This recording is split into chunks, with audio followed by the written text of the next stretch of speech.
So, topic for today, it's joints of the neck. For this, you have to think about the neck, anterior view, lateral view, posteriorly, right? When you go for dissection, superficial to deep, this will be the deepest dissection.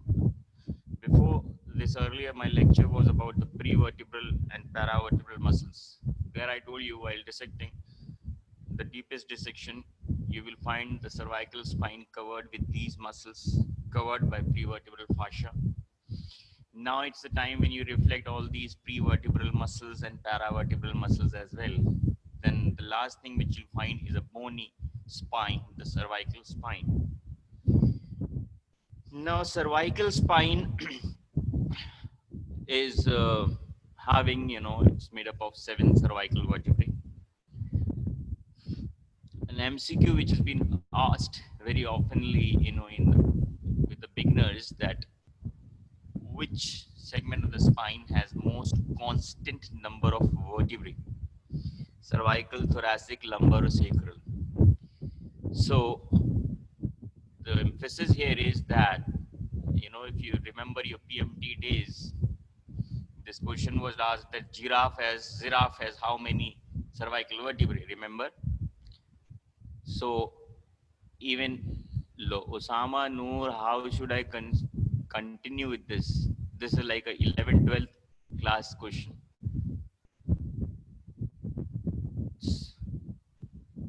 Correct it fast. So even giraffe also has 7 cervical vertebrae. That means it's a mammalian characteristic. Since age is the cervical vertebrae, number of cervical vertebrae is fixed and it's 7 cervical vertebrae. You may have plus or minus 1 in case of thoracic or lumbar or sacral vertebrae, but the most constant figure is that of cervical, and that's 7 cervical vertebrae. Okay, so it doesn't depend like how long is the neck. Even giraffe has 7 cervical vertebrae, imagine. Then about the curvature, the cervical spine has anterior convexity, and that's called a secondary curvature. Osama, you haven't corrected it. The blunder hai. So anterior convexity is the secondary curvature, and this develops around 6 months of life when the child starts to uplift his or her head against gravity to attain the erect position. So it's the first secondary curvature that's formed in the cervical, and later on, around 1 year of life, it's the lumbar lordosis that develops because of attaining of erect posture. Thoracic and sacral are still the primary curvatures with anterior concavity, and that is how the spine was in the fetal lying position. So they are primary curvatures. Then cervical spine has 7 cervical vertebrae, and out of these 7 vertebrae, 3 to 6, remember, 3 to 6 are typical cervical vertebrae. 3 to 6 are typical cervical vertebrae. How many thoracic vertebrae are typical? Can you tell me what thoracic vertebrae are said to be typical thoracic vertebrae? Yes, Akash, it is T2 to T8. ठीक, तो cervical में it is C3 to C6 are the typical cervical vertebrae. Apart from being typical, I mean, let me ask you, like, the hallmark feature for identifying any, cervical vertebrae.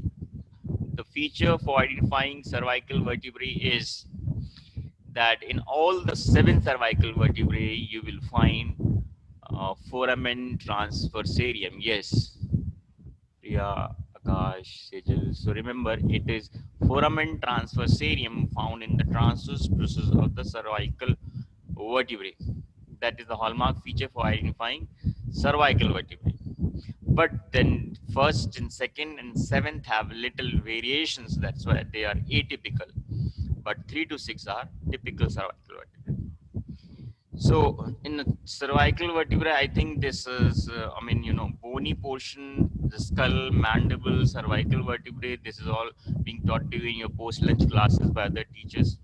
So you must be knowing that the cervical, what is the part of the cervical vertebrae. There's a lateral, thick lateral bar, and into that lateral bar you find this foramen transversarium. And one peculiar feature about the first cervical vertebrae is that it is the only vertebrae that is devoid of the atlas. The first cervical vertebrae is devoid of. How it's different from other vertebrae? That it is devoid of the centrum. Yes, Sanjana, it is devoid of centrum. The body is not present in the atlas, and it's presumed that the body of the first cervical vertebrae gets fixed or fused with the body of the second cervical vertebrae, which forms a dense or an odontoid process. Okay, so you have a neural arch, like the posterior arch is the neural arch, which attaches with the help of pedicles to the centrum in contributing the posterolateral walls of the vertebral canal. And in case of first atlas vertebrae, instead of body, you have an anterior neural arch. So you have an anterior arch instead of the centrum in case of first cervical vertebrae. Then because of these vertebrae and the joints intervening, the advantage you are getting through this is the movability of your cervical spine. You can easily flex and extend, you can laterally flex, and if you tilt your head both the direction, you can even twist left and right. Rotatory movements are also permissible, and then you can revolve your head over your shoulder, so neck this way, revolve, you can revolve your head, then uh, you know uh, so all these movements, flexion, extension, lateral bending, and rotatory movements and revolution of the head, these all are permissible because of the different joints in the cervical region. And I think, this should be clear that among all the segments of the spine, cervical region is most mobile. Okay? Because in regular life, you are making more of use of these uh, intervertebral joints in the cervical region. So now we'll begin with the joints of the neck. Okay. So firstly, here it's mentioned that C3 and C6 are typical cervical vertebrae. All the features of the cervical vertebrae will be there in this. And instead of ribs, you don't have a rib here, but the costal element makes the anterior transverse bar, the lateral, anterior tubercle, posterior tubercle, posterior costal transverse bar. That's all surrounding the, foramen transversarium, and anterolaterally it's made by costal element. I'm not going deep into the cervical vertebrae because that's a topic for osteology, and I think that has been taught to you. My purpose here is to focus on the different joints in the cervical region. Here you're saying these are the centrum of the cervical vertebrae, and between the centrum you'll find the fibrocartilaginous disc, intervertebral disc, and within that disc you have the nucleus pulposus, right, the remnant of notochord, and surrounding there will be annular fibrous ring.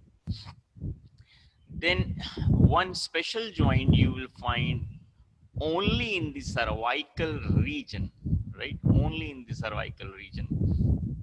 And that is called, you know, here you see the upper margin of the centrum of a cervical vertebrae laterally is elevated, and that is called uncinate process.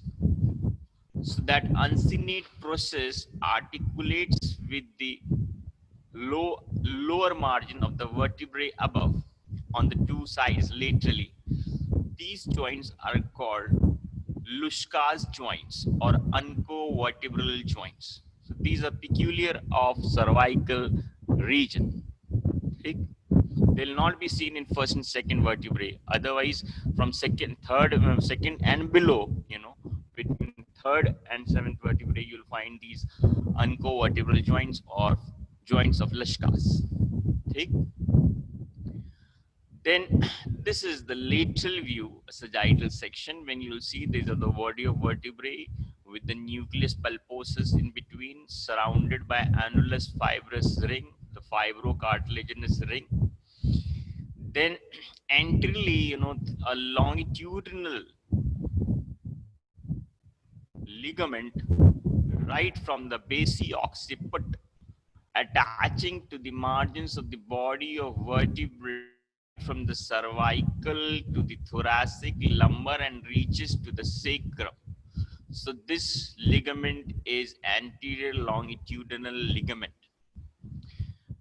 And if you'll say this actually also categorized as a joint, can you tell me what is that joint called where the two bones are held together with the help of a ligament without any articular surface, without any capsule, or without any synovial fluids? It's simply the two bones are tied together with the help of a ligament. Such a joint is called. This joint is called syndesmosis. Have you heard this joint, syndesmosis? Syndesmosis. Anybody can give me an example of syndesmosis? Yes, it's between intermediate joint between radius and ulna held together with the help of interosseous membrane. Similarly, the intermediate tibiofibular joint, the joint is between, the two bones are held together with the help of interosseous membrane, right? Similarly, the more important joint, the best example is lower tibiofibular joint. In the lower tibiofibular joint, the two bones are held together with the help of a ligament.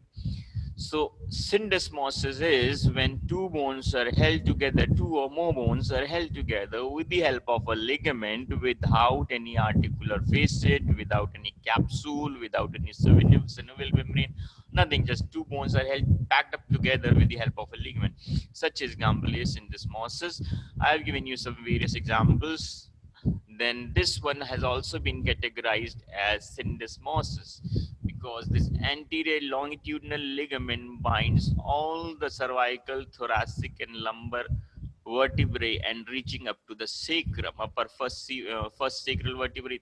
They're all connected with the help of one single longitudinal ligament, this anterior longitudinal ligament. Got it? So this also has been given in some of the books as syndesmosis.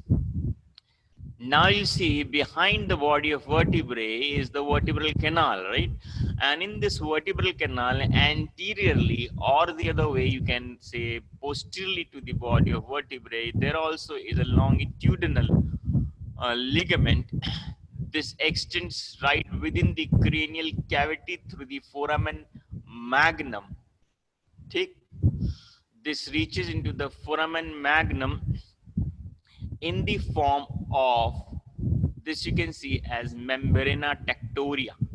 So the posterior longitudinal ligament beyond the second cervical vertebrae extends as membrana tectoria, and through this foramen magnum it reaches into the cranial cavity and attaches to the clivus. You can say this basi occiput from inside is called clivus, and it attaches to the anterior margin of foramen magnum there from the inside. So membrana tectoria is extension of posterior longitudinal ligament within the cranium. But then again, the logic is same, that it is binding all the cervical vertebrae at their margins posteriorly, cervical, thoracic, lumbar, sacral, right? Up till the upper sacral, because the lower sacral, they're already fused. So this posterior longitudinal ligament also forms a joint called syndesmosis between all the cervical, all the, vertebrae, cervical, thoracic, lumbar, up till S1. ठीक? Then these you are seeing is the cut section of the spine. Okay? The vertebral canal. So the spine, the ligament in between the spines is called interspinous ligament. Between the two adjacent spines posteriorly in the median plane, from the lower border of the spine above to the upper border of the spine below, this is interspinous ligament. Similar ligament you will find on the two sides between the transverse processes of two successive vertebrae, and there it is called intertransverse ligament. Okay? Got it? And those and intertransverse ligament were taught in detail when I was teaching about thoracic vertebrae, because remember it was this external intercostal muscles. This was taking origin or reaching up to the posterior lip of the posterior lip of the intertransverse ligament, while there was this uh, internal intercostal membrane that was reaching to the anterior slip of the intertransverse ligament posteriorly in the thoracic region. So intertransverse ligament will be between the transverse process of the two vertebrae. Interspinous ligaments will be between the two successive spines in this anywhere, right? In the cervical, thoracic, lumbar, sacral. This is the connecting the two spines is interspinous ligaments. Then there is a ligament which, right, from the tip of the spines, it runs medially. It's a longitudinal ligament touching, or you can say, attaching to the tips of the spine longitudinally. It's called supraspinous ligament. So supraspinous ligament attaches to the tips of the spines, and it is continuous, right? It's continuous down in the thoracic, lumbar, and sacral regions. So this is supraspinous ligament. Remember that supraspinous ligament in case of cervical region is transformed into elastic ligament and made up of yellow fibers. So this ligamentum nuchae you're seeing, ligamentum nuchae is a modification of supraspinous ligament in the cervical region only. Now, ligamentum nuchae is a triangular ligament. Triangular ligament, when you're seeing, is in a lateral view because it has a base above and an apex below. Then, its highest limit, the ligamentum nuchae, reaches up to the external occipital protuberance on the occipital bone posteriorly. Then the base is attached, the base of this ligament is attached to the occipital crest, a vertical median line extending from the occipital protuberance, external occipital protuberance, till the posterior margin of the foramen magnum. There is external occipital crest. So the base is attached to the external occipital crest. Then one of the borders of this triangle is attached to the tips of the cervical spine from the posterior margin of foramen magnum to C1, C2, C3, C4, C5, C6, C7 तक, right? That is its anterior border here. But the posterior border, which extends, which continues from the external occipital protuberance till C7, is free posteriorly. So there it makes a triangular ligament, the yellow ligament called ligamentum nuchae.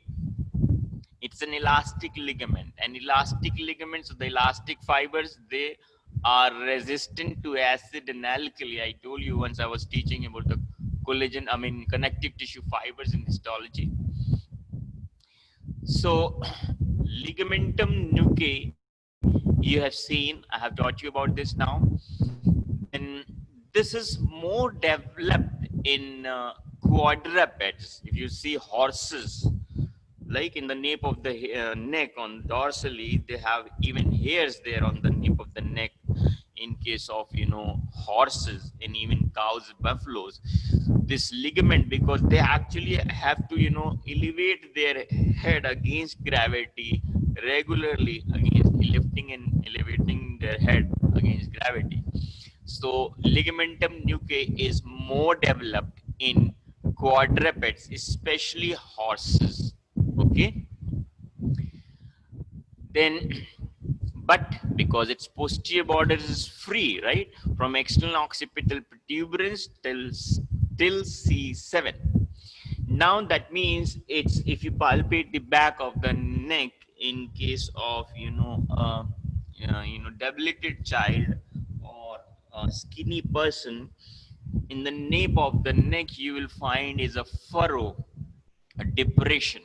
And because this ligament, ligamentum nuchae, provides free, that the free border provides surface for attachment of the outermost layer of the cervical fascia, and that is the investing layer of the cervical fascia. If you see in the transverse section, if you drawn the diagrams of the different layers of the cervical fascia, the investing layer of the cervical fascia, the outermost layer, posteriorly gets attached to ligamentum nuchae, right?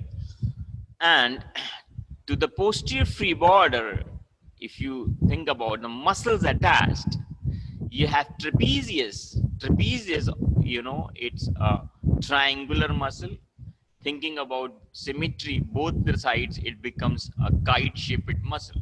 But the origin of trapezius is from external occipital protuberance, then superior nuchal lines, medial 1/3, as well as from the posterior free margin of ligamentum nuchae. So trapezius is one. Then the rhomboids minor and major, they also are attached to the posterior free border of the ligamentum nuchae. And splenius muscle, okay?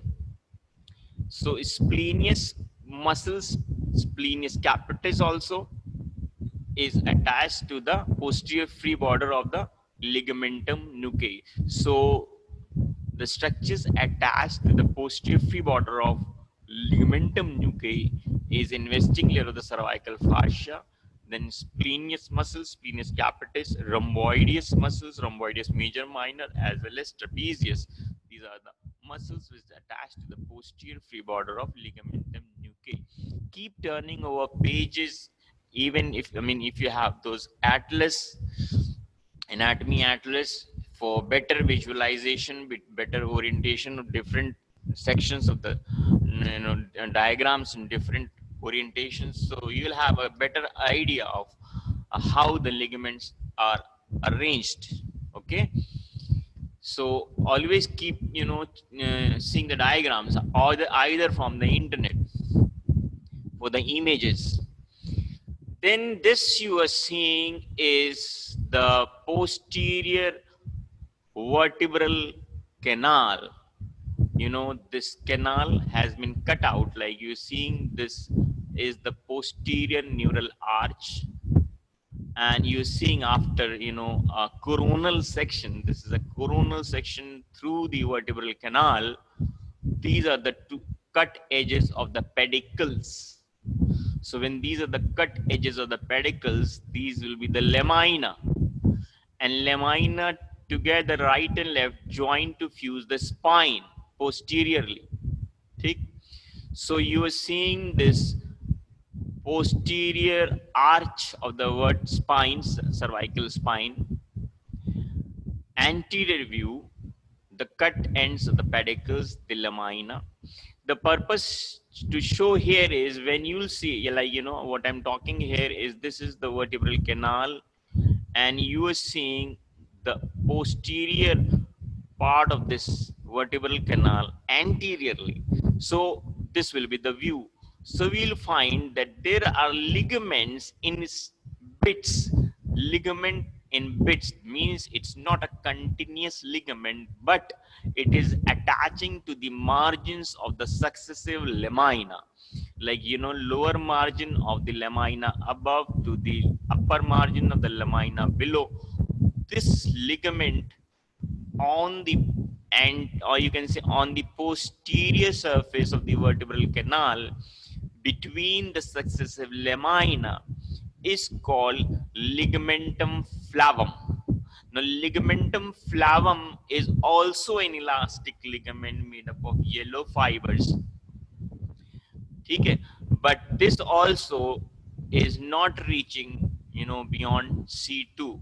So it ends at C2 vertebral level. ठीक है? Ligamentum फ्लावम के बारे में भी तुम्हें पता चल गया है. ठीक है, ये दोनों लिगामेंट्स येलो लिगामेंट्स कहलाते हैं. Okay, elastic ligaments. Now in this diagram, let's see, this is the occipital bone, and this opening is the foramen magnum, right? This is the basi occiput. This is the posterior portion of the occipital bone, and this opening is foramen magnum. Here you seeing is the body of third cervical vertebrae, and this is the body of second cervical vertebrae. This is the body of first cervical vertebrae, which is fused to the body of second cervical vertebrae, and now it is called the dens of the axis. Axis is the second cervical vertebrae. This is the dens which has been fused to the axis. Then first cervical vertebrae, instead of the body, has an anterior arch of atlas. Okay, so this is the posterior arch of atlas. This is the posterior arch of axis.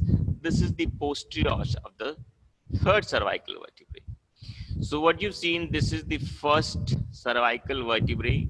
This is the second cervical vertebrae. This is the third cervical vertebrae.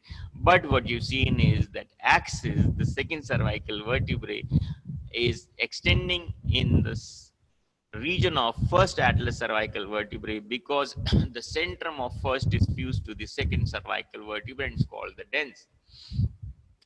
Now we'll talk about the ligaments.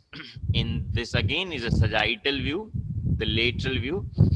Here you find is the anterior longitudinal ligament. As I already told you, it is attached to the margins of the centrum of all the vertebrae, including the atlas, and it extends beyond atlas to get attached onto the basi occiput. Got it? So this is the continuation of anterior longitudinal ligament. Now, from the, it's the atlas which I'm talking is atlas, which has two lateral bars on the two sides, and anteriorly you have an anterior arch of atlas, and posteriorly you have a posterior arch of atlas. So from the upper margin of the anterior arch of the atlas, there is a membrane here, and that is called anterior atlanto-occipital membrane. So anterior atlanto-occipital membrane is attached to the upper margin of the atlas, to the anterior arch of the atlas, and superiorly it is attached to the basi-occiput deep to the anterior longitudinal ligament. Got it? Or you can say it blends there with the anterior longitudinal ligament and is attached outside the foramen magnum anteriorly to the basi-occiput. The two ligaments are outside anteriorly to the foramen magnum. One is anterior longitudinal ligament and the other is atlanto-occipital membrane anterior. Okay. Then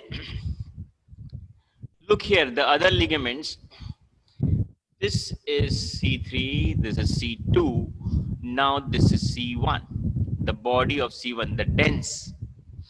And this must have been taught to you that intervertebral discs has a spongy gelatinous mass within this annular fibrous ring, and that's called nucleus pulposus. Here they have shown it, nucleus pulposus, which is presumed to be the remnant of notochord from the embryo. So beyond dens, the odontoid process of the axis, beyond dens, because you don't have a nucleus pulposus above now, right? Intervertebral disc you don't have above. So from the dens, a ligament that's called apical ligament that extends and reaches within the cranium and attaches to the anterior margin of the foramen magnum within the cranium. Now this ligament is apical ligament and it is considered to be the remnant of notochord. Okay? So apart from nucleus pulposus, another example of remnant of notochord is apical ligament, because it's the same continuity of the intervertebral disc from atlas to foramen magnum. Because you don't have any centrum or a vertebrae higher above, so it gets attached to the anterior margin of the foramen magnum. So apical ligament is also a remnant of notochord. Okay. Then there is another ligament, a specialized ligament found only in this region, that is atlanto-axio-occipital joint, the three bones, like occipital bone, atlas, and axis, right? The three bones. So this ligament is actually, you're seeing in a lateral view, this is a cross ligament here, cruciform ligament. So this is the vertical fibers of the cruciform ligament. And there you find this point is the transverse ligament being cut in a sagittal section.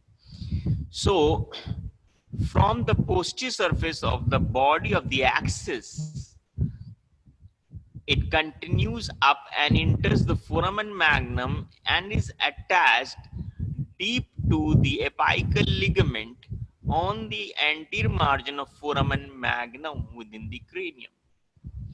So because it has a transverse ligament in between, so the portion of this longitudinal portion below the transverse ligament is called the lower portion of the cruciform ligament.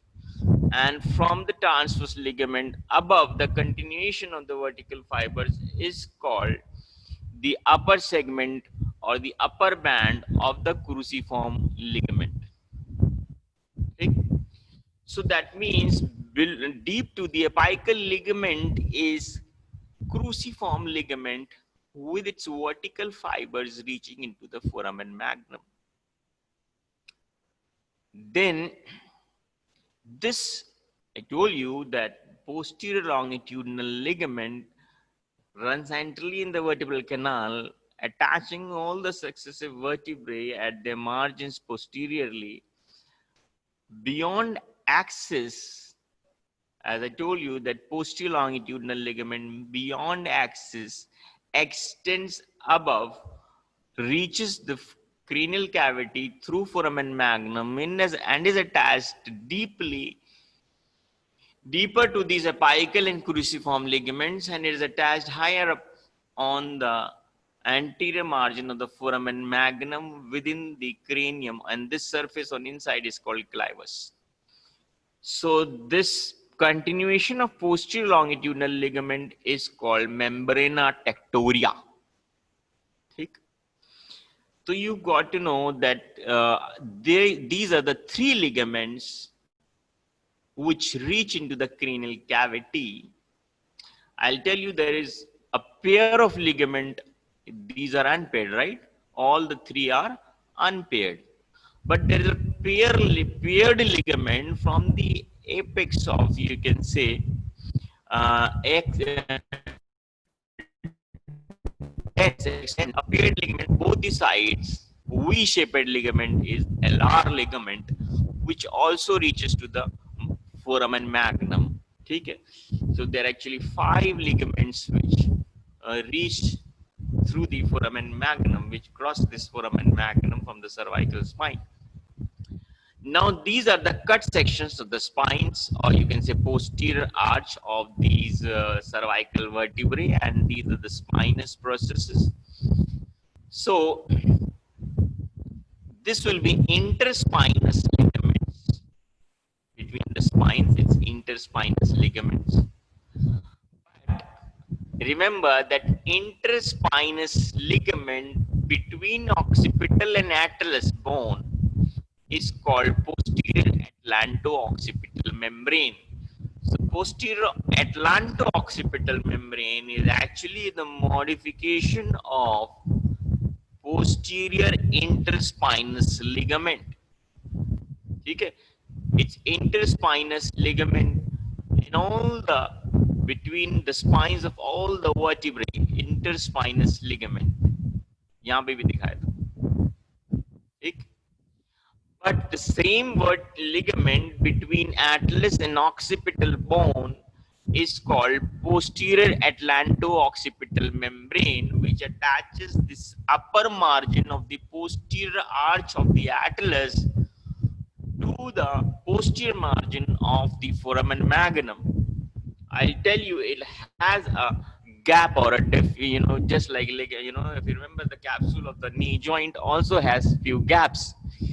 One was for the tendon of popliteus to emerge out, remember, and anteriorly also it was having gap for the suprapatellar bursa. Similarly, this posterior atlanto-occipital membrane will also have gap, right, for vertebral artery to enter the foramen magnum. Got it?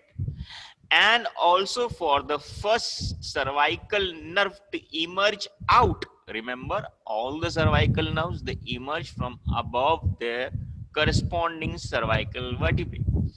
So this posterior atlanto-occipital membrane will have a membranous arch, a gap for C1 spinal nerve to emerge out, and the vertebral artery to enter in the foramen magnum. That's the third part of vertebral artery, which crosses the posterior atlanto-occipital membrane. So this posterior atlanto-occipital membrane is a modification of interspinous ligaments between atlas and occipital bone, and it has an arch or a gap below for the passage of C1 spinal nerve, cervical nerve, and the third part of vertebral artery. Okay. Similarly, you can, ye sare ligaments you have seen is in the sagittal view. Got it? Now, before moving to another slide, this you are seeing is, अच्छा एक और चीज देखो. This was interspinous ligaments, and what was below to this interspinous ligament was ligamentum flavum, connecting the lamina of successive spines, posterior arches. But lamina, I told you before that it ends at C2 level, right? So you will not find ligamentum flavum between atlas and occipital bones. It's only the posterior atlanto-occipital membrane. Under you will not find ligamentum flavum. However, that ligamentum flavum will be seen below the interspinous ligaments I mean, anterior to them, or you can say between the lamina of the successive vertebrae down below in the entire spine, but not here between atlas and occipital bone. Okay, now this you are seeing is atlantoaxial joint. Joint between atlas and axis is this joint, and this joint you will see is actually an axis, like dense is like an axis vertebra. The name axis vertebrae of the second cervical is named so because of its longitudinal vertical process, the urintoid or the dense process, which forms actually an axis around to which it's the atlas which rotates. Like, so atlas, literally what atlas means is actually the globe, the world. Atlas word वहां से derive हुआ है, globe से, world से. So it spins over an axis. As you know, the world, the globe, spins over an axis, right? Similarly, Atlas is also actually Atlas was a Greek god. He was said to hold the earth on his shoulders. Similarly, the skull is supposed to be like a globe resting over the atlas. ठीक है, तो इस तरह से nomenclature derive हुआ है इन सब का. So axis being vertically here in dense, and atlas rotates around the axis. So this joint is what type of joint? Atlantoaxial joint is a pivotal joint. Got it? So it's a pivotal variety of synovial joint because it provides rotatory movements, and the movements of between atlantoaxial joint will be along a vertical axis, right? The axis, already it is the dense. So the movements are happening around the vertical axis. So what movements will it provide? The atlantoaxial joint will provide the left to right rotatory movements, right? Left to right. And these movements are meant to, express no. So the expression of no, saying, rejecting or denial jo hota hai, expression, like, rotating your head left to right or right to left, right? This rotatory movement is happening at atlantoaxial joint. It's a pivotal joint. Now, this axis is surrounded, you can say, anteriorly to the anterior arch of the atlas and posteriorly held in place by the cruciform ligament, especially the transverse ligament, which keeps the dens in its position. Got it? So to be in its position, now because it will have an abrasion between the anterior arch and the ligament behind. So in between you will have these bursa. Either you'll say it as bursa, or you can say is as synovial membranes, because it's a synovial joint. So the synovial membranes, actually, let me tell you, there are two separate synovial cavities in atlantoaxial joint. Here you're seeing in the diagram. Not a continuous circumferential synovial cavity surrounding the atlas. Remember, there are two separate synovial cavities in atlantoaxial joint. One anterior, the smaller one, right, between atlas and between the anterior arch of the atlas and axis, and posteriorly between the transverse of the cruciform ligament and the axis. This one is a bigger synovial cavity, and it might even merge to either of the atlanto-occipital joint, the cavity, the joint space of the atlanto-occipital joint. This cavity might merge. It's a bigger synovial cavity. Got it? So you studied about these different joints. This diagram is actually showing you atlanto-axio-occipital joint. Okay?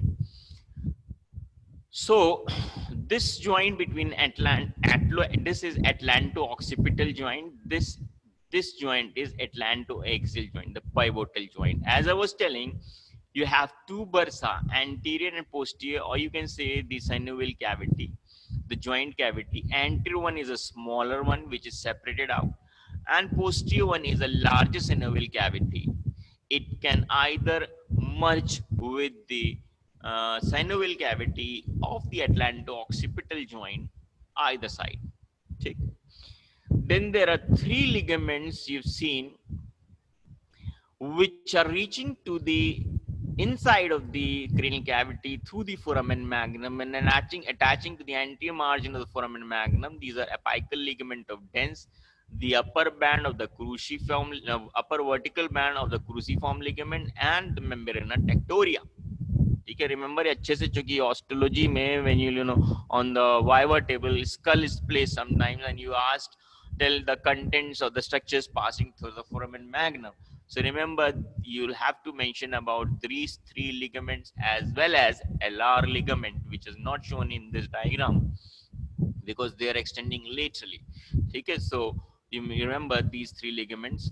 Now, because you know this ligaments actually one by one, axis is binding, apical ligament is binding axis to occipital bone. Okay. Vertical fibers of cruciform ligament are binding axis to the occipital bone. Posterior longitudinal extending as membrana tectoria is also binding axis to the occipital bone. So in short, when you'll find that these three ligaments are binding axis to the occipital bone, they are actually clamping atlas in between like a washer, right? जब दो चीजों को mechanical जो लोग थोड़ी knowledge रखते हैं, कभी स्क्रू ड्राइवर या इस तरह की मेज खोले होंगे, तो जब कभी स्क्रू लगाते हैं उसके एंड पे एक रबर का वॉशर लगा देते हैं, right? So sort of cushioning रहती है.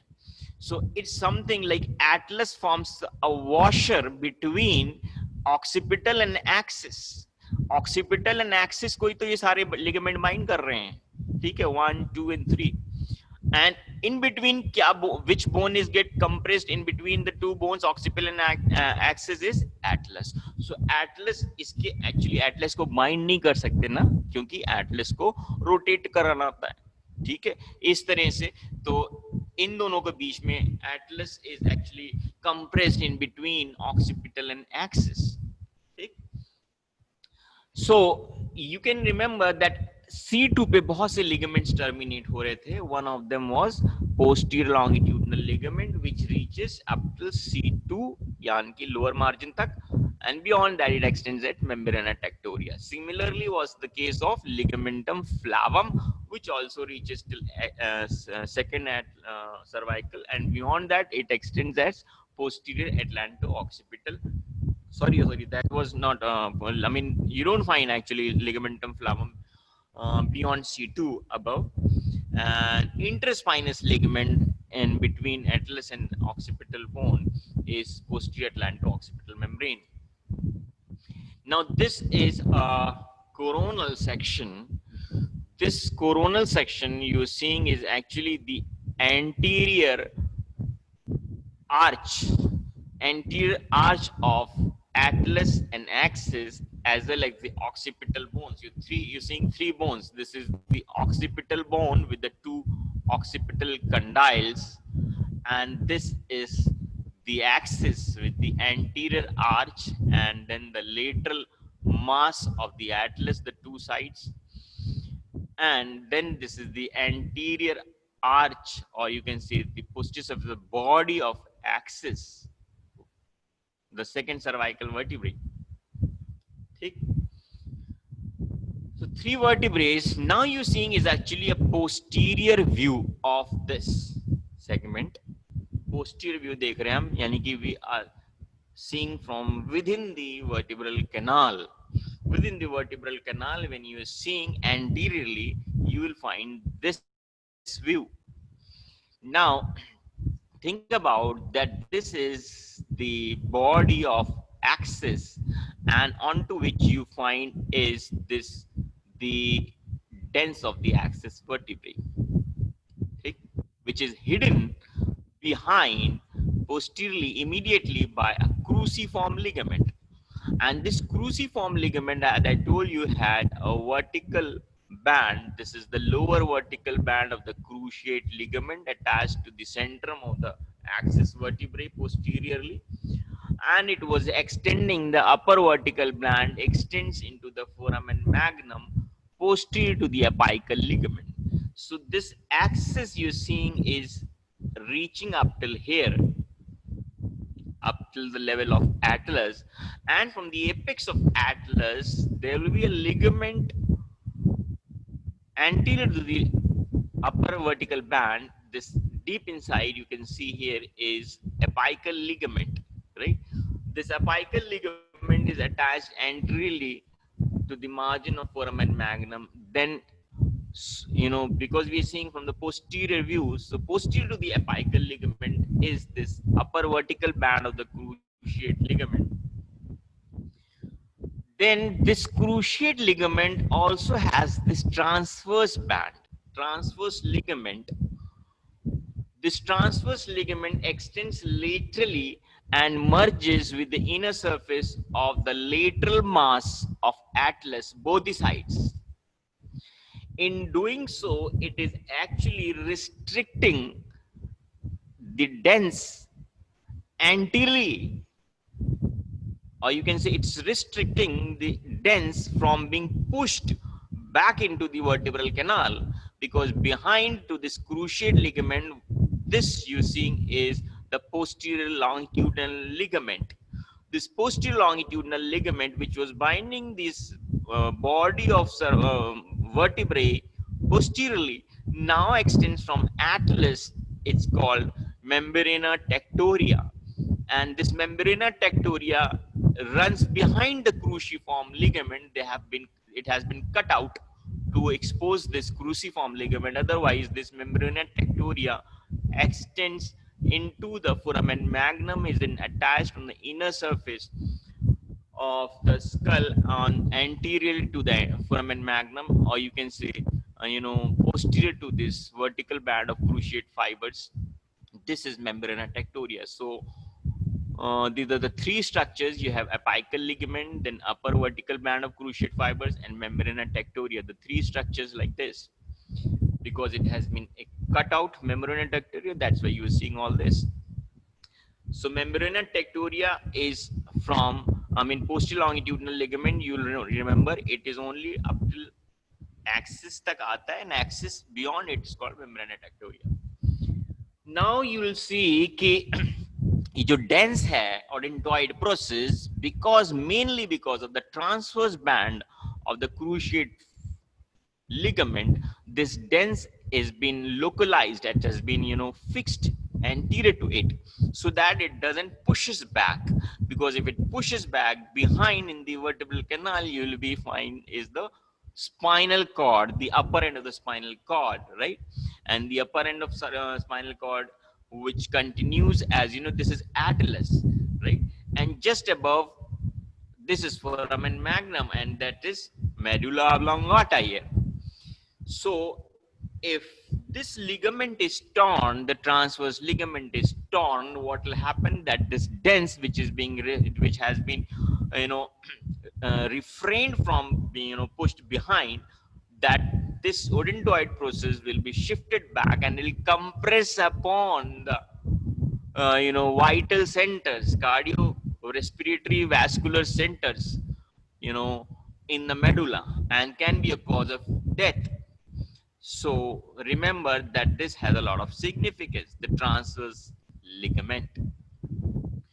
Another thing which you're seeing in this diagram is that from the apex of the dens, this is, deep to this, you'll be finding is a dens. Then dens, to the apex of the dens, you find two fanning out V-shaped ligaments, right? These ligaments are called LR ligament.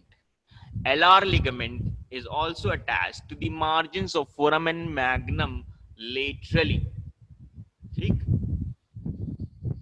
तो ये LR ligament and transverse ligament, because they are paired and they are, like, laterally running, so you will be able to see them in a coronal section. Now about these ligaments, I mean, this LR ligament की एक बहुत बड़ी significance है. Significance ये है कि हम अपने जो भी मूवमेंट्स करते हैं at the level of atlanto axio occipital joint, that includes flexion, extension, lateral tilting and rotation. All this has to have some limitation, right? You cannot like make your head revolve and look behind. There is some limitation to rotatory movements as well.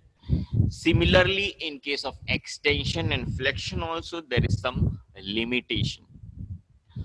So that means, I mean, let me ask you the role of this. I'll tell you this role, this limitation actually is because of LR ligament. Okay? So LR, याद रखना, LR ligament limits rotation and flexion of this joint.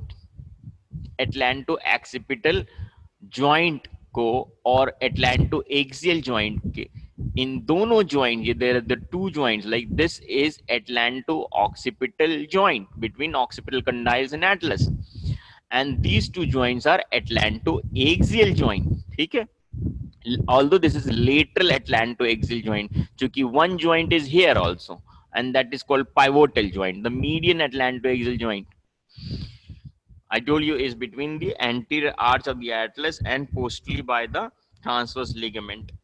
This atlas dens is forming the pivotal joint.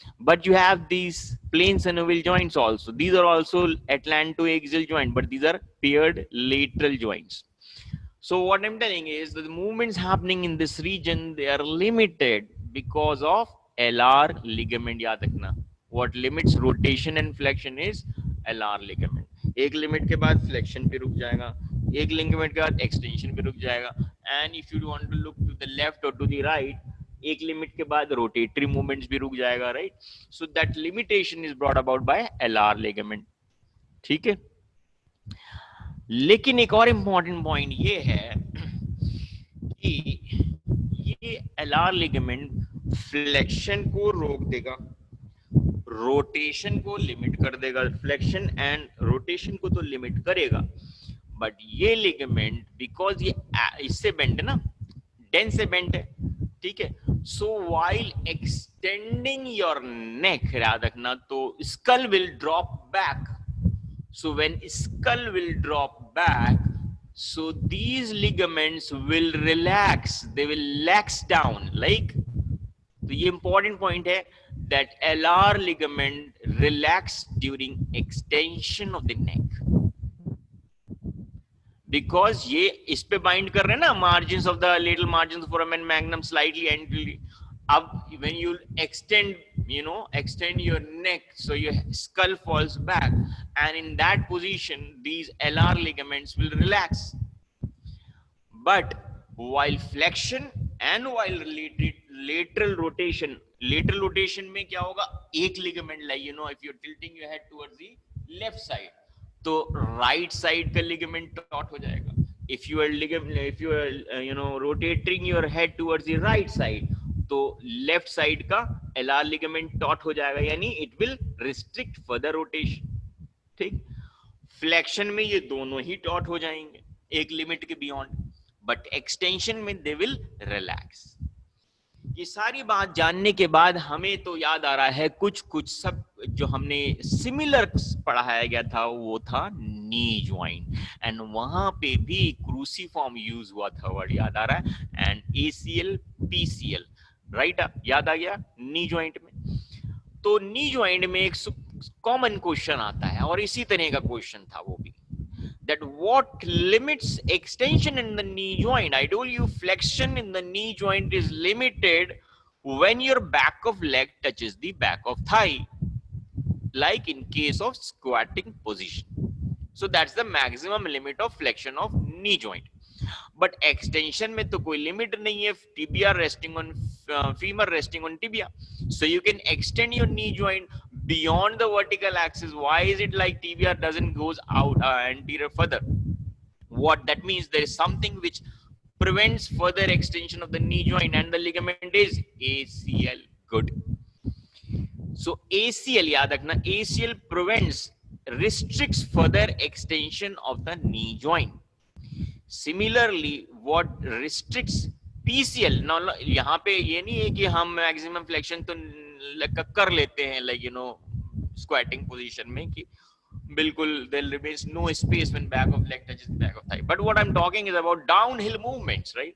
When you're talking downhill movements, your entire body weight is like forcing you down towards the hill, but you have to maintain your steps, right? In doing so, you are preventing the posterior dislocation of tibia, right? So what prevents posterior dislocation of tibia is PCL. ठीक है, तो दोनों में importance है. ACL prevents anterior hyper extension, PCL prevents posterior dislocation of tibia. ठीक, तो उसी तरह की चीज यहाँ पे भी थी, और वो ये थी LR लिगामेंट से रिलेटेड, कि ये लिमिट करता है मूवमेंट्स को. ठीक, now we'll talk about the joints here. The atlanto occipital joint. Now atlas and occipital bone के बीच में सिर्फ दो जॉइंट हैं, that's paired atlanto occipital joint. Got it? And the variety, what variety of joint is this? Is a, याद रखना, it's an ellipsoid variety of synovial joint.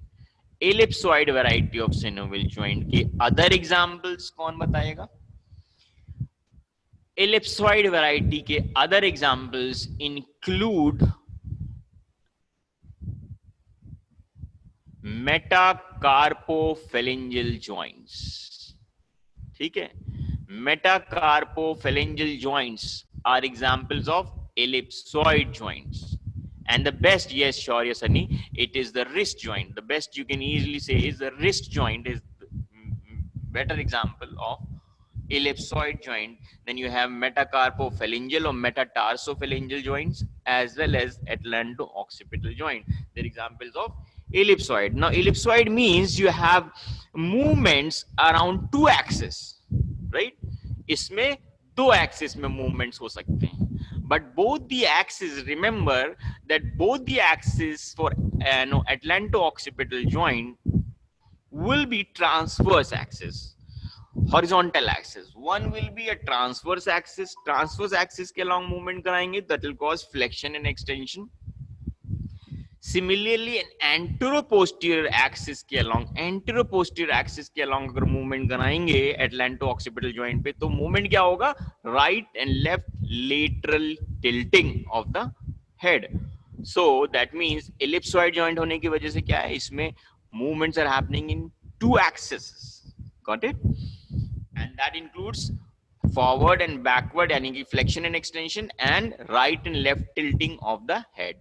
So ये movements होते हैं, इलिप्सॉइड जॉइंट होता है. अब जॉइंट के बारे में बात करें तो वैरायटी तो तुम्हें पता है. तो इसमें फीचर्स क्या होते हैं सिनोवियल जॉइंट के, कि आर्टिकुलर सरफेसेस होंगी covered by hyaline cartilage are called articular cartilage that is devoid of perichondrium. अब एक बात और यहाँ पे बता दें, ये एक लेटली क्वेश्चन आया था, I mean, you know, which cartilage is devoid of perichondrium? Actually पूछा था, उसमें आर्टिकुलर कार्टिलेज नाम नहीं था उसमें.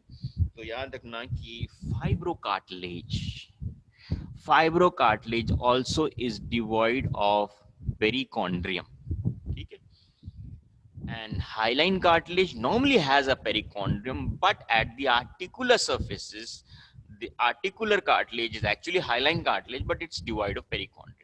ठीक, ये तो दो एग्जाम्पल याद हो गए तुम्हें, एक फाइब्रो कार्टिलेज, एक articular cartilage, they are devoid of perichondrium. तो यहाँ पे क्या होगा, आर्टिकुलर कार्टिलेज होगी, एक चीज सिनोवियल जॉइंट की कैरेक्टरिस्टिक्स. दूसरा, it will be covered by a joint capsule. Third criteria of a synovial joint is that the joint space will be filled with a synovial fluid in the synovial membrane. So all the three features you will find here because of synovial joint. Now about the capsule of this joint is that posterolaterally this joint is thick. याद रखना, the capsule of the atlanto-occipital joint, posterolaterally the joint capsule is thick. But you can see here मैंने बना रखा है that the medial anteromedially the same joint capsule is thin. So the joint capsule is thin anteromedially and posterolaterally it is thick in case of atlanto-occipital joint. Okay. अब इस joint की बात करते हैं. Now this is called lateral atlanto-occipital joint. Lateral atlanto-axial joint. Now this is lateral atlanto-axial joint. Again it's a synovial joint. Variety क्या होगी इसकी? Plain synovial joint. Got it? So this will plain synovial joint. अब देखो यहाँ पे इसीलिए Atlas में हम ट्रांसवर्स प्रोसेस की जगह हम इसको लेटरल मास कहते हैं. Lateral mass of the Atlas. ठीक है, क्योंकि ये लेटरल मास है, इट्स अ बिगर बार, क्योंकि यहाँ पे क्या है कि सेंट्रम थी नहीं. जब सेंट्रम नहीं है एटलस में तो उसको जो मास है, बल्क है एटलस को प्रोवाइड कहाँ से करेगा? तो उसके lateral lateral process they bigger thick, they become thicker and that's called lateral mass to form two joints, one above and one below. So this is called lateral mass of atlas. ठीक. So this joint is formed between the axis and atlas and is called lateral atlanto-occipital joint, and the variety is a plain synovial joint. इसके support में क्या क्या है इस joint की मजबूती के लिए, atlanto-axial joint के लिए? One thing will be a fibrous capsule. ठीक है, एज वेल एज आगे की तरफ क्या होता है? Anterior longitudinal ligament. आगे की तरफ एंटीरियर दोनों वर्टिब्रेई है ना, ये दोनों, इन दोनों के आगे, in fact even to the anterior margin of the outside to the foramen magnum to the base of the skull, you find ALL, anterior longitudinal ligament, that also covers this joint anteriorly, right? So another thing which supports this lateral atlanto-axial joint is capsular ligament, then lateral part of anterior longitudinal ligament, and because this continues as lamina, like ये lamina continue करेगा atlas में, तो ligamentum flavum will also reach there posteriorly. यानी कि joint capsule को, एक तो joint capsule हो गया joint के, उसके आगे anterior longitudinal ligament सपोर्ट दे रहा है, पीछे से लिगामेंटम फ्लावम सपोर्ट कर रहा है. ठीक, तो ये हो गया लेटरल वाला. और ये जो जॉइंट है, this is called median atlanto-axial joint which is a pivotal joint. ठीक, अब हम यहाँ पे मीडियन एटलांटो-एक्सियल जॉइंट को देख रहे हैं. This is the vertebral canal. This is actually you seeing is the atlas. The first cervical vertebrae is atlas, and the vertebral canal you are seeing is vertebral foramen कह सकते हो, which has literally within this canal you find these many prominences on the inner margin, to which there is the horizontal band of the cruciate ligament attached, and that is called transverse ligament. ठीक, so this transverse ligament divides this cavity, the foramen, vertebral foramen of the atlas, into two spaces. One anterior space is for the dens or the odontoid process, and posteriorly a bigger space for the spinal cord. ठीक, and on the upper surface you find elliptical elongated articular facets which are slightly concave for articulation with the condyles of occipital bone, and the condyles of occipital bone are reciprocately similar. Like reciprocately similar means the longitudinal axis is directed forwards and medially, and the occipital condyles will be slightly convex, and the articular surface of atlas will be, condylar surface of the atlas will be slightly concave, okay, to form the ellipsoid joint. Now we'll focus about this joint here. This joint is actually a pivotal joint. You can see this is the dens or the odontoid process of the axis. This is surrounded by anterior arch of the atlas. Postally, it's restricted or bridged by this transverse ligament. And because I said, because this is a bone in the between the anterior arch of the atlas, so to prevent abrasions, obviously because the synovial joint is there, you'll have two bursae. Either you say it as bursae or the synovial cavities. Anterior, there are two separate. Important point is that they are two separate, यानी circumferential synovial cavity नहीं है, ठीक है. इसी से एक बात और याद आई मुझे, intercarpal joints की. You have two rows of carpal bones, right? Four proximal and four distal carpal bones. तो जो intercarpal joints होते हैं, they are plain synovial joints. याद है? एक बात और important थी, that the synovial cavity in the intercarpal joints is all connected, having a common synovial pool. ठीक है, इसी से बात ये related याद आई, क्योंकि यहाँ पे क्या है, छोटी सी स्पेस में भी दो synovial cavities linked नहीं है, they are separated. But in the intercarpal joints, between all the 7 bones leaving pisiform aside, between all the rest of the 7 carpal bones, the intercarpal joints, the synovial cavity is connected common synovial pool. Got it? Okay. तो अब यहाँ पे जैसे बात हो रही है, this one anterior one is a smaller synovial cavity, posterior one is a larger cavity, and as I said, यहाँ पे ये वाली space क्या है, ये है atlanto-occipital joint का capsule, and within the capsule you'll find is a synovial cavity. So the posterior larger cavity, synovial cavity of the atlanto-axial joint might communicate to either of the joint cavity, synovial cavity of atlanto-occipital joint, मैंने बताया था, ठीक. तो ये तुमने देख लिया है. अब सोचने की बात ये है कि जैसे मैंने कहा था कि अगर ये जो ट्रांसवर्स लिगामेंट है, ठीक है, इफ इट गेट्स रप्चर्ड, तो क्या होगा, ओडेंटोइड process which A bony process है, ये पीछे खिसक जाएगा.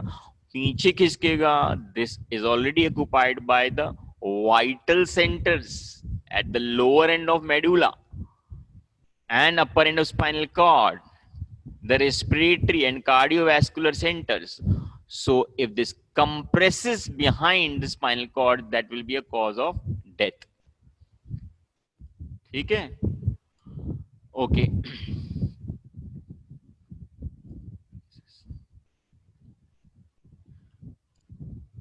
Okay, hold on.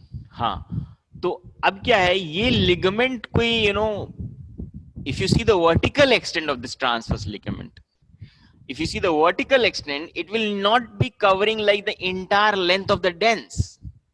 The dens actually has a neck, a narrowing. Dens has an apex. ये तुम्हें vertebrae के साथ पढ़ाया गया होगा. Dens has an apex and a neck and a shaft. So ताकि वो किसी भी चीज में नेक होता है तो एक ब्रिम उसको सराउंड करता है, so this transverse ligament embraces the narrow neck of the dense, यानी कि डेंस उसमें फिक्स्ड रहे तो उसकी नेक को सराउंड करता है, ठीक है, ट्रांसवर्स लिगामेंट. ओके, नाउ एक बार प्री एंड पैरावर्टिब्रल मसल्स तो पढ़ा ही चुके हैं. यहाँ पे तो देख सकते हो rectus capitis anterior is attached to this and this is rectus capitis lateralis. Both these muscles are small prevertebral muscles attached to the base of the skull anterior to the foramen magnum. याद रखना, rectus capitis lateralis was attached to the jugular tubercle and this was attached anterior to the foramen magnum on the base occiput. Apart from these two, there was longus capitis and as well as longus cervicis. The four muscles, they were pre-vertebral. Paravertebral में muscle तुम्हें पता ही है, there is clini muscles, but they're not attached here in the atlas, so they're not shown here. Levator scapula या तक ना atlas से भी अराइज करती है ट्रांसवर्स प्रोसेस से. Then you have superior obliquous muscle. Remember suboccipital triangle पढ़ाया गया है तुम लोगों को, उसमें this was forming boundaries. Superior obliquous is attached posterior to the transverse process of the atlas and rectus capitis posterior minor.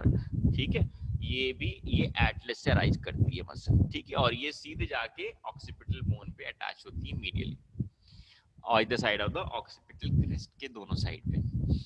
So and this is the posterior arch. अब देखो foramen transversarium तो lateral mass में होता ही है.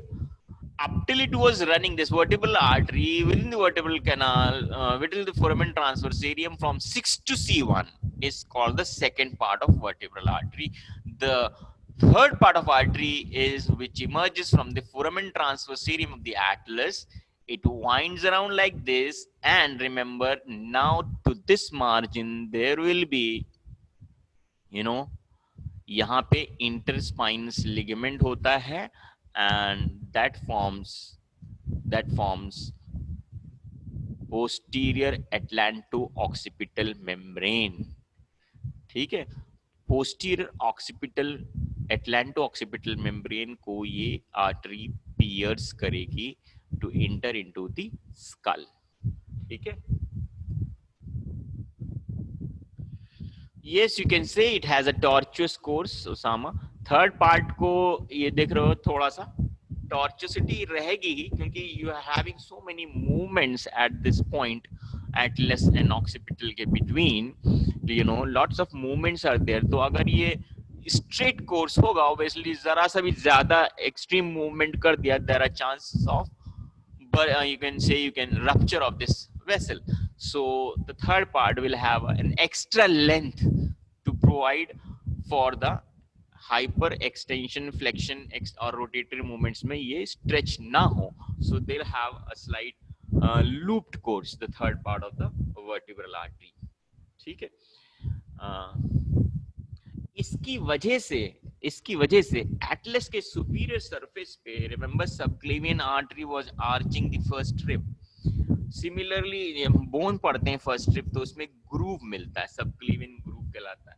Similarly you will see कि vertebral जो Atlas है, atlas के अपर सरफेस पे there will be a groove and that groove will be for the third part of the vertebral artery. ठीक, this you seeing is the posterior, ये तुम्हें पढ़ाया जा चुका है. This triangle is the suboccipital triangle. You see the medial boundary is by the rectus capitis posterior minor and major, and lateral boundary is by this obliquous capitis superior. अभी दिखाया था atlas के transversus posterior लगती है, and this is from the spine of axis to the transverse process inferior surface पे ये लग रही है. This is the obliquous inferior muscle. So that forms this suboccipital triangle. The purpose of this diagram to show you is this posterior atlanto-occipital membrane, the green color thing. ये atlas के posterior arch से, right? The posterior arch of atlas, it is attached to the posterior margin of foramen magnum, and as I said, this will have a gap, and that gap provides entry of vertebral artery third part into the foramen magnum, and from within it will be the first cervical nerve that emerges out. ठीक है, तो ये जो upper portion है अभी दिखाया तुमको, ये कैप्सूल किसका हो गया, एटलांटो ऑक्सीपिटल जॉइंट का कैप्सूल है. एटलांटो ऑक्सीपिटल जॉइंट के कैप्सूल के बारे में बताया था that पोस्टेरोलेटरली it is thick and anteromedially the joint capsule is thin. ठीक, then anterior arch on its upper surface has this membrane attached, and that is called atlanto-occipital membrane, the anterior atlanto-occipital membrane. From here it reaches to the margin of foramen magnum, यानी ये पूरी तरह से बंद है. और side में क्या बंद कर रही है, यही जॉइंट कैप्सूल है भाई, ऑक्सीपिटल कंडाइल तो ऑक्सीपिटल बोन से ही जुड़ेंगे ना, तो यानी laterally this foramen magnum is closed by the joint capsule. अब जो रह जाता है वो पोस्टीरियर रह जाता है, and that is posterior. You can see this is the posterior arch of the Atlas, from the upper margin of the posterior arch of the Atlas to the posterior margin of the foramen magnum, you will find is posterior atlanto-occipital membrane that is attached. तो ये पूरी margin जो है ये atlanto occipital membrane ने attachment ले लिया है और ये मार्जिन्स ऑफ फोरामेन मैग्नम में लग जाएंगे, so that atlas and occipital bone के बीच में there will be a complete membrane covering from all the sides except at this point, और ये मैंने बना दिया है ताकि तुम्हें याद रहे. So there will be a gap, an arch in the posterior atlanto-occipital membrane, and that arch I told you will be for the passage of third part of vertebral artery to enter the foramen magnum or the vertebral canal. Initially it will pass enter into the vertebral canal and then it will extend into the foramen magnum or the cranium. And the other structure is the first cervical nerve, which will emerge out through this arch. So याद रखना that posterior atlanto-occipital membrane में जो arch है उसमें से दो structures pass हो रहे हैं, ठीक है? And this is opening posterolaterally. Okay हाँ, अब इस जॉइंट के बारे में कोई नर्व सप्लाई, ब्लड सप्लाई पूछ ले तो फिर भाई बड़ा आसान सी बात है कि एटलांटो ऑक्सीपिटल जॉइंट की नर्व वहीं पे पाई जा रही, आर्टरी भी वहीं पे पाई जा रही. So it's so easy that atlanto occipital joint की नर्व सप्लाई होगी C1 first cervical nerve, and blood supply होगी इसी की, यानी कि third part of vertebral artery से डायरेक्ट ब्रांचेस पहुंचेंगी to supply the atlanto occipital joint. So इसकी नर्व सप्लाई, ब्लड सप्लाई तो बड़े आसानी से याद होगी. Now will talk about the movements. Movements मैंने जैसे बताया कि atlanto occipital joint is a ellipsoid joint, और इलिप्सॉइड मींस इसमें दो एक्सिस पे मूवमेंट्स होंगे, दोनों ही एक्सिस हॉरिजॉन्टल होंगी. तो first axis we are talking is a transverse axis. Transverse axis का मतलब है यहां से हमने कील ड्रिल कर दी from one ear to the other ear. That means एक ये ट्रांसवर्स एक्सिस है passing from the right to the left ear. Got it? तो जब ये ट्रांसवर्स एक्सिस हो गई तो मूवमेंट कैसे होगा इसके along? Flexion extension, flexion extension. Got it? तो ये मूवमेंट होंगे इस पे ट्रांसवर्स एक्सिस के अलोंग. जॉइंट कौन सा है? Atlanto occipital joint. फ्लेक्शन जो होगा वो किसकी वजह से होगा? हम पढ़ा चुके हैं प्री वर्टिब्रल मसल्स में, याद करो, longus capitis and rectus capitis anterior. These will be the two prevertebral muscles which will help in flexion of the head. अब साथ में तुम वो भी लगा सकते हो, extrinsic muscles में, that bilateral sternocleidomastoid will also flex the, called flexion at the atlanto-occipital joint. Extension के लिए देखो ये मूवमेंट्स क्या कहलाते हैं? Yes movements. याद रखना यही आते हैं yes movements. You are actually flexion and extension करने के लिए हम किसी को यस कर रहे हैं. Got it? तो ये यस मूवमेंट्स कहलाते हैं. एक्सटेंशन जो होगा उसमें याद करना, ये एक्सटेंशन हम करेंगे तो एलआर लिगामेंट रिलैक्स होंगे. ठीक है? अब इस एक्सटेंशन के टाइम जो मसल्स इन्वॉल्व हैं इसको एक्सटेंशन करा रही है, ऑब्वियसली वो ऑक्सीपिटल रीजन यानी कि muscles of the occipital region होंगी. वो कौन सी मसल्स हैं? Rectus capitis posterior major minor, पता ही है तुम्हें, जस्ट बिहाइंड होती है फोरामेन मैग्नम के. ऑब्लिक्वस कैपिटिस सुपीरियर, अभी बताया था तुम्हें, ये ऑक्सीपिटल ट्रायंगल की बाउंड्री बनाते हैं occipital capitis superior. Semispinalis capitis, splenius capitis, ये भी मसल्स पोस्टीरियर ऑक्सीपिटल रीजन की मसल्स हैं. एंड ट्रापीजियस, रिमेंबर ये एक्सटर्नल ऑक्सीपिटल प्रोट्यूबरेंस पे मीडियल फाइबर्स लगते हैं. So all these muscles, they will help in extension at the atlanto-occipital joint. Together this movement is called yes movements. ठीक है? अब दूसरी जो एक्सिस है एटलांटो ऑक्सीपिटल जॉइंट की, that is anteroposterior axis, right from the nose, you can say nasion एक process होता है, नेजियन यहाँ पे होता है, एंड राइनॉन, राइनॉन भी एक पॉइंट होता है, that is nasal internasal suture का जो लोअर पॉइंट होता है, that is called rhinion. Internasal suture का जो अपर पॉइंट होता है उसको कहते हैं nasion, and where the two superciliary arches meet, that point is called glabella. ये सब स्कल के पॉइंट्स हैं, ये सब वाइवा में पूछते हैं। ग्लैबुला कहाँ होता है, नेजियन क्या होता है, रेनियन कहाँ होता है, राइनॉन कहाँ होता है। तो यहाँ पे यानी कि रूट ऑफ द नोज पे if you drill axis passing posteriorly to the the highest point away from the glabella is occipital point, जो external occipital protuberance के जस्ट नीचे होता है, ठीक है, यस जस्ट ऊपर होता है, आई विल कंफर्म दिस। तो highest point is from the glabella is external occipital, sorry, occipital point, ठीक है। occipital point I think is just a little above to the external occipital protuberance, ठीक है। anyway so ये entero posterior axis pass हो गई। अब इसके along movements कौन से होंगे, राइट एंड लेफ्ट मूवमेंट्स होंगे, बेंडिंग मूवमेंट्स कहते हैं। एंड बेंडिंग मूवमेंट्स कौन सा वो रिप्लाई करेंगे एक्सप्रेशन, नो मूवमेंट्स, यानी कि बंदा ये क्या कहना, I mean sorry, no movements में ये नहीं आएगा, ये वाला जो मूवमेंट आएगा right and left nodding movements कह सकते हो, right and left bending movements हैं ये। अब राइट एंड लेफ्ट टिल्टिंग के लिए यूनिलेटरल कॉन्ट्रैक्शन होंगे मसल्स के, ठीक है, एक तरफ की मसल्स कॉन्ट्रैक्ट करेंगे। वो कौन सी मसल्स हैं जो लेटरल टिल्टिंग कराएंगी, rectus capitis lateralis, semispinalis capitis, splenius capitis, ये दोनों तो पीछे की हो गई मसल्स, ठीक है। एंड स्टर्नोक्लीडोमास्टोइड यूनिलेटरल कॉन्ट्रैक्शन, ठीक है, so that will cause tilting of the head in one direction. तो ये मूवमेंट किस पे हो रहा है, एटलांटो ऑक्सीपिटल जॉइंट, ठीक।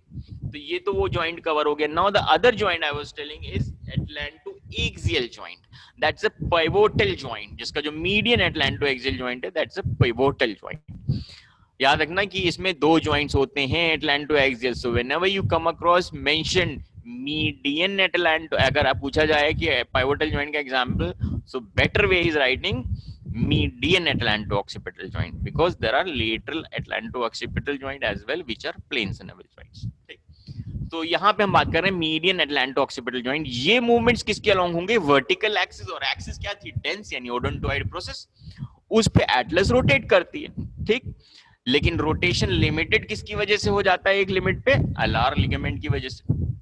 अब इसमें जो रोटेटरी मूवमेंट्स होंगे वो मसल्स कौन कौन सी इन्वॉल्व हैं, ऑब्लिक्वस कैपिटिस इंफीरियर, ठीक, ये भी ऑक्सीपिटल रीजन में आ गई, ठीक है। Then rectus capitis posterior major which is a little laterally in the occipital region, and splenius capitis, ठीक है। ये सारी मसल्स ऑक्सीपिटल रीजन में थोड़ा सा लेटरल होती हैं, तो कि और ओरिजिन इनका मीडियल है, जिसकी वजह से ये रोटेट करा सकती हैं, ठीक है। सो वन साइड, और फिर क्या है, ये एक साइड की मसल्स करेंगी एंड अपोजिट साइड की स्टर्नोक्लीडोमास्टोइड कॉन्ट्रैक्ट करेगी। इंपॉर्टेंट पॉइंट है कि जिस साइड में हेड को रोटेट कराना है उस साइड की obliquus capitis, rectus capitis, posterior major and splenius capitis contract होंगी, so the head will look on the same side, but sternocleidomastoid of opposite side will contract, so your head looks to the opposite, I mean जैसे right side की sternocleido twist contract होगी, your head will face to the opposite side। apart from lateral bending it also cause tilting of the chin towards the opposite side। तो ये तुमने rotatory movements देख लिए। अब कुछ सिर्फ क्लिनिकल स्लाइड्स रह गई हैं, वो ज्यादा कुछ नहीं है। This is about pressure on the cervical nerve. हाँ, सो स्पॉन्डिलाइटिस की बात हो रही है। स्पॉन्डिलाइटिस में क्या होता है, सम क्लिनिकल पॉइंट्स हैं, you can see that these are intervertebral joints, right. So in cases of degenerative changes, bony changes, degenerative bony changes में what happens is you can see that these margins, यानी कि lower margin of vertebrae above and the upper margin of vertebrae below, they are shelf like prolongations हो जाते हैं इनके, and intervertebral disc is like shrink. You can see the difference in the thickening of the intervertebral disc. Here the disc also is compressed, and the bony margins, they have been beveled out, projecting out. ठीक है, तो इसकी वजह से एक degeneration हो रहा है. And the main important thing, three changes याद रखना. The intervertebral disc gets compressed, then there is, like, beveling, or the margins of this body of the vertebrae are elevated out, projected out.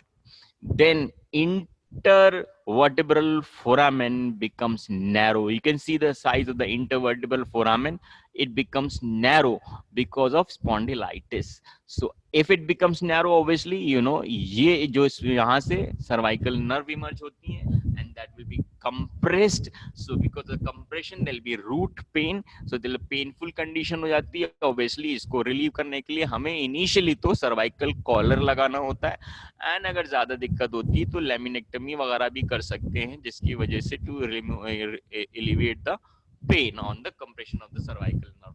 ठीक है, तो ये spondylitis के features हैं. ठीक, और जैसे मैंने तुम्हें एक और बताई बात कि one of the reasons for pain is Luschka's joint, जिसे कहते हैं अनकोवर्टिब्रल जॉइंट, बिकॉज जो ये रिब है, वर्टिब्रे है, इसके लोअर लेटरल मार्जिन अपर लेटरल मार्जिन से ज्वाइन करके बनाते हैं लुश्कास जॉइंट. लुश्कास जॉइंट की बात करते हैं. अनकोवर्टिब्रल और लुश्कास जॉइंट्स जो होते हैं, you seeing this as the body of vertebrae in the cervical region. First and second को मैंने बताया था, छोड़ देते हैं. और here you will see कि जो ये elevated margins हैं, ये you can say these are called the uncinate process. ठीक है, तो ये uncinate process है. अपर vertebrae के lower margin laterally से join करके बनाते हैं. These are uncovertebral और Leuschkas joints. These are cause for pain in case of degenerative changes और late age में ज्यादा common है ये. And cervical vertebrae. अच्छा, और एक और इम्पॉर्टेंट पॉइंट है, दूसरी चीज, जैसे हम सारे टिपिकल वर्टिब्रे की बात करते हैं, you have intervertebral joints between the posterior articular facets above and below. ठीक है, सो ये पोस्टीरियर आर्टिकुलर फेसेट्स होते हैं जिससे ये आर्टिकुलेट करते हैं vertebrae above and below. And remember the example of this posterior articular facet is also जो अभी हम पढ़ चुके हैं, that is lateral atlantoaxial joint. So lateral atlantoaxial joint is nothing special, that is the same joint which is present in all the vertebrae that is between the posterior articular facets. ठीक है, the important point here is that the superior and inferior articular facets you are seeing, I mean thoracic में भी देखा है तुमने, lumbar में, वो एंट्रोपोस्टीरियरली directed होते हैं. यानी कि सुपीरियर आर्टिकुलर फेसेट जो होता है वो पोस्टीरियरली डायरेक्टेड होता है, inferior articular facet anteriorly directed होता है. ठीक है, तो जिसकी वजह से अगर कोई एक वर्टिब्रा आपस में डिसलोकेट होगा, there are very much chances for the fracture of the articular facets. The important thing is, if a person falls from a height और suddenly जब if it falls तो उसकी गर्दन मुड़ जाती है. Like there is extreme flexion of the or extension of the cervical region if a person falls from a height. तो obviously death तो हो ही जाएगी, बट जो डेथ होगी वो बेसिकली डिसलोकेशन या fracture of the cervical spine से होगी. इंपॉर्टेंट पॉइंट सिर्फ इस बात पे है क्योंकि ये सब फोरेंसिक ऑटोप्सी के टाइम